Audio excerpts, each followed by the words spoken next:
Okay, ready? Yeah. Go. Child labor in the Industrial Revolution. The Industrial Revolution began in England in the 1760s. When it came to the U.S. in 1820, it caused an important economic development and huge increase in machine-made goods and factories. This increase caused more jobs to be provided and the need for quick, cheap employees. Families traveled from far areas into new industrialized cities for work. But sadly, things were not as promising as they seemed to be. To barely get by day to day, every member of the family had to go to work. This, of course, led to the rise of child labor in factories and other working environments. Got a cut again. We can just cut that out. Yeah. Okay. Children as young as 6 years old would go to work in factories for little to no pay. They would only get a fraction of the pay adults would get, and a lot of the time, gotta restart that. God dang it. Okay.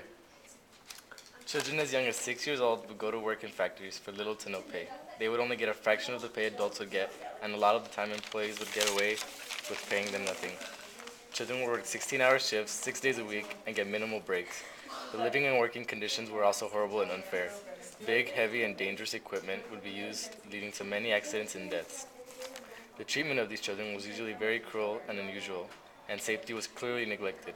The younger children, who couldn't work the machines, were typically sent as assistants to textile workers. They would be beaten and verbally abused.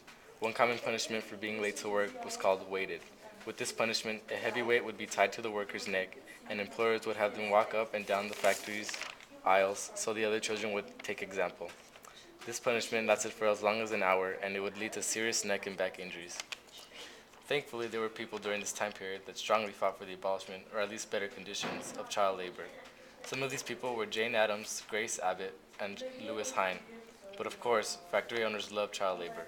They would support themselves by saying anything from, it was fixing the nation's economy, to building of the children's character. And parents were forced to approve of the child labor because they needed the income. The first step to improving conditions in 1833 was in 1833 with the Factory Act passed by Parliament. With this act, it limited the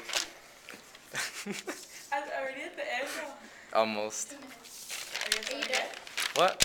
I'm start. I think you might have to reread it. Why are you still recording? Because I'm getting the audio. Yeah, but, But it's it's still recording. but we're not even Oh!